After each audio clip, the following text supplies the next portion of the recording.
Hello, my sexy muffins, and welcome back to another video. In this video, we are doing the lore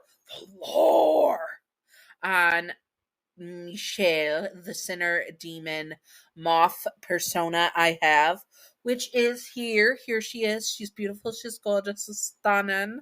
She was made by my wonderful co-author slash bae, and they did a wonderful job on her. Love her so much. Anyways, I will start on her lore about what she was like as a human and why she ended up in hell. Okay, so she was born in about the 30s type era and she died around in the 50s, so she died around 25 years old. 25 to 27 years old. I haven't picked a full date of her death date, but she died and she ended up in hell, which was how she ended up there for in her human life. She was very much grew up in the Great Depression the first few years of her life. So that was really hard on her for a good amount of time. And she also learned that her parents struggled greatly and she had to miss out on a lot of things that she couldn't have growing up because of her way the parents were, and also how her dad was a abuser of alcohol and drugs, and also very harmful to his wife and her siblings.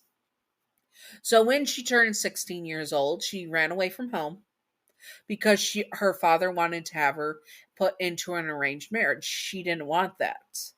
So she's obviously questioned her sexuality as well, because she can be romantic like me. She can be romantically attracted to anyone, but also enjoys the physical acts because she was a bit of a wild child, flirting with boys and gals in her youth, and her parents did not like that, so they wanted her to settle down with a much older man. Like, this will settle you down. You need to settle down, be a wife type thing. She did not want that. So she ran away and she moved to one of the big cities. I haven't nailed down which one yet. And she basically became sort of a lady of the night, but more of a sugar baby. She didn't give it up often in the intimate stuff, but when she did, it's when she already had lured a man into her bed into giving her a lot of money. So she was a professional sugar baby, basically, living life as being spoiled, living in hotel rooms, etc., for years. This, and as she did this for years, she became a serial unaliver, because when a man got too close to trying to own her or got too rough with her, or a female got too close to her and got too rough with her, she would unalive them. The first time it happened was in self-defense because she did not want to be harmed, and it was after she was assaulted in the adult fun time way.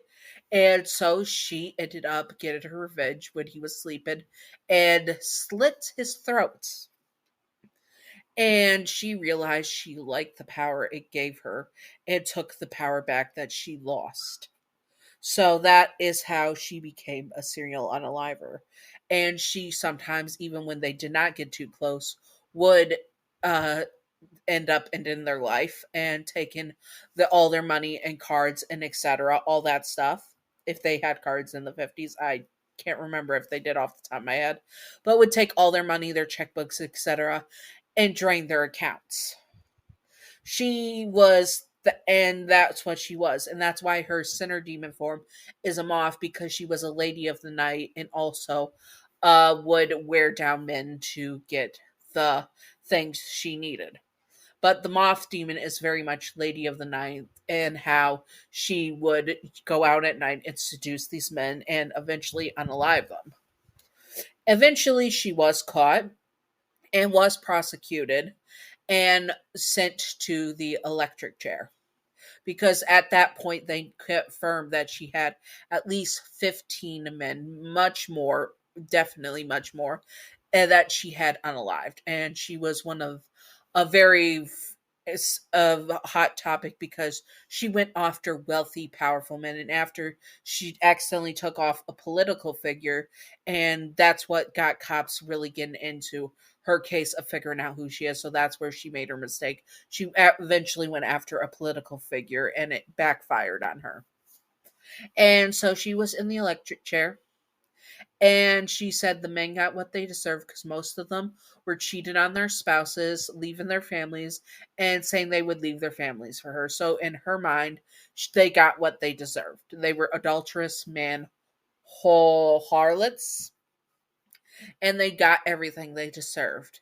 And she did not regret it because she lived the free life that she wanted to, and she would do it again.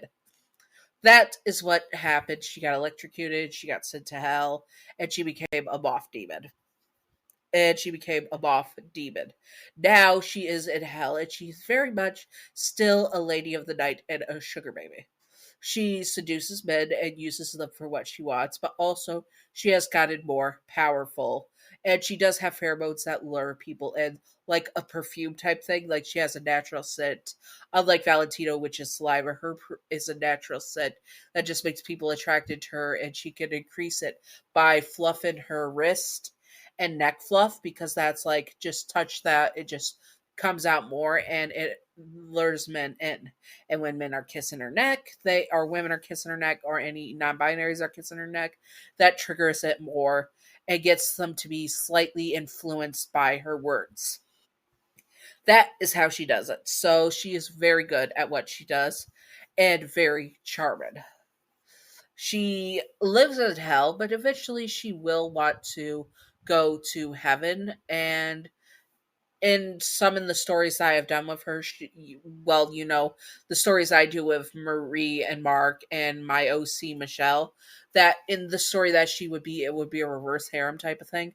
But I don't think that's the case with her lore fully. I think she has gotten in a sort of complicated relationship with Valentino because he's not affected by his pheromones, and they butt heads a lot.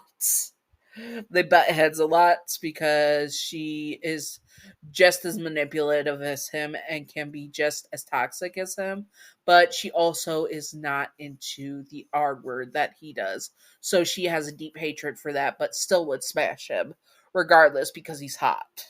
She's like, you'll only live once type of thing. Live hard, die hard type of thing. And that's what she would do. She would live hard and die hard, but eventually she'll want to go to heaven and to be able to see her siblings who she left behind in that also city situation. So she would feel very, very bad about what she did leaving them behind. So she would eventually go to the Happy Hotel and have to do a lot of work on becoming a better person, which she struggles with because some things she's like, the guy who did R word me deserved what he got, but it's still a sin to murder someone. So she would be conflicted with some of her morals and stuff that she would have to do a lot of soul searching. Anyways, I hope that you all enjoyed this. If you would like to see more about my OCs and stuff and my personas and stuff, comment below if you want to see more of them, and I will do more deep dives on them and their history and stuff. This is just the main stuff of what's going on. I might do a part two if I add more to it. Anyways, I hope that you all enjoyed. Thank you to the patrons. Patreon outro.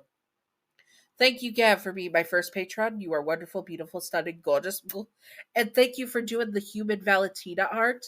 I also am going to be working on getting her as soon as possible. I did some tester art for her waist to be shrunk down and for her to be in a demon form. So I'm getting, once I get $10, I'm going to pay that to my wonderful artist, which is Gav Ip. Thank you, Gav, for doing that as well.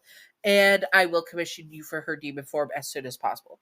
Anyways, thank you, Wicked Brody, for being my second patron. You are wonderful, beautiful, stunning, gorgeous. Thank you, Wicked Brody. I appreciate you both, and I hope that you both enjoyed. And yes, that's it. Stay sexy, all my sexy muffins. Bye bye.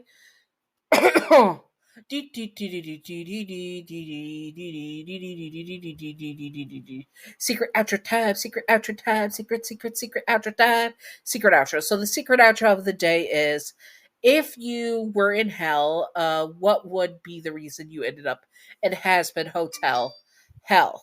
Personally, this is what my persona would be. What would be your persona's reason in hell? Comment below. It can be anything you want. Anyways, I hope that you all enjoyed and stay sexy, all my sexy muffins. Bye bye.